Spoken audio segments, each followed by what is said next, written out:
Assalamualaikum warahmatullahi wabarakatuh, saya Raka. Selamat datang di channel kami.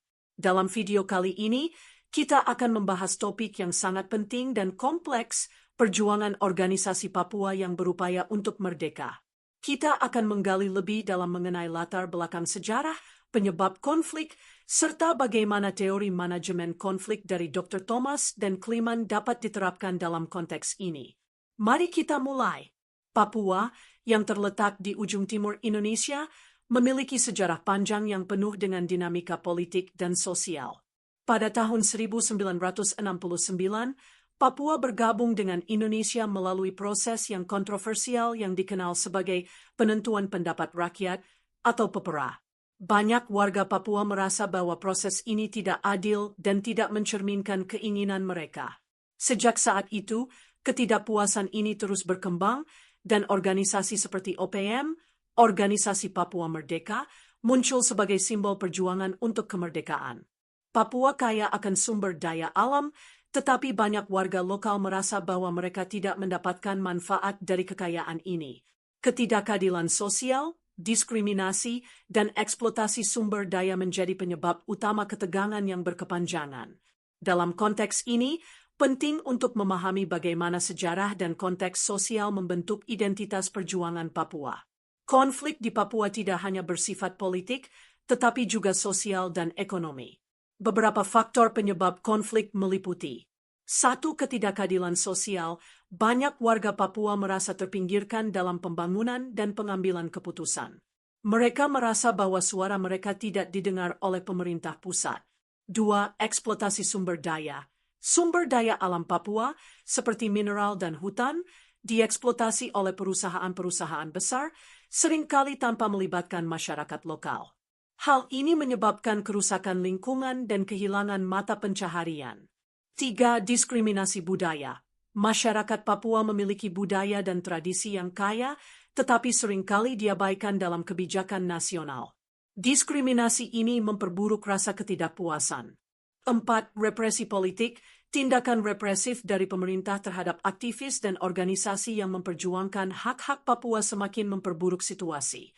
Penangkapan dan intimidasi menjadi hal yang umum.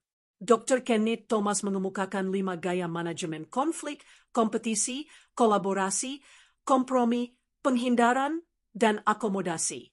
Mari kita lihat bagaimana masing-masing gaya ini dapat diterapkan dalam konteks konflik di Papua. 1. Kompetisi. Dalam banyak kasus, pemerintah Indonesia menggunakan pendekatan kompetitif, berusaha untuk mempertahankan kontrol atas Papua tanpa mempertimbangkan aspirasi masyarakat. Pendekatan ini seringkali menghasilkan ketegangan yang lebih besar. 2. Kolaborasi. Pendekatan kolaboratif, di mana pemerintah dan organisasi Papua bekerja sama untuk menemukan solusi, bisa menjadi jalan keluar. Dialog yang terbuka dan jujur dapat membantu meredakan ketegangan. 3. Kompromi. Mencari titik tengah antara kepentingan pemerintah dan masyarakat Papua bisa menjadi solusi yang efektif. Ini memerlukan kesediaan dari kedua belah pihak untuk bernegosiasi. 4. Penghindaran. Menghindari konflik tidak akan menyelesaikan masalah. Pendekatan ini hanya akan memperburuk situasi dalam jangka panjang. 5. Akomodasi. Pemerintah dapat mencoba untuk mengakomodasi beberapa tuntutan masyarakat Papua, seperti otonomi yang lebih besar, untuk meredakan ketegangan. Bagian 4. Pendekatan Kleeman dalam manajemen konflik, 4 menit. Kleeman menekankan pentingnya memahami konteks sosial dan budaya dalam manajemen konflik. Dalam konteks Papua, pendekatan yang sensitif terhadap budaya lokal sangat penting. Beberapa poin penting dari pendekatan Kleeman meliputi: 1. Pemahaman budaya.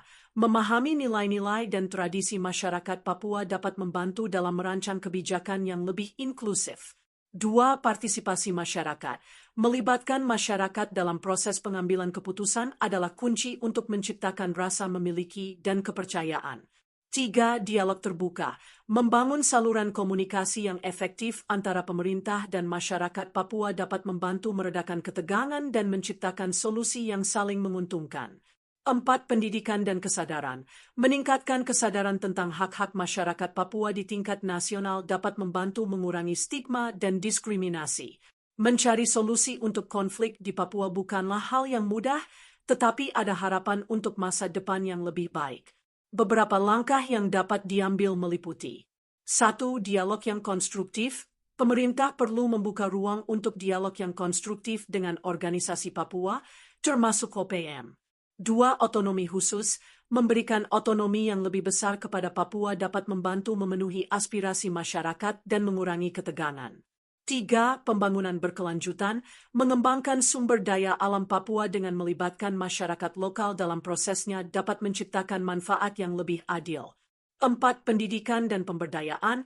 Meningkatkan akses pendidikan dan pemberdayaan ekonomi bagi masyarakat Papua dapat membantu mengurangi ketidakpuasan. Terima kasih telah menyaksikan video ini.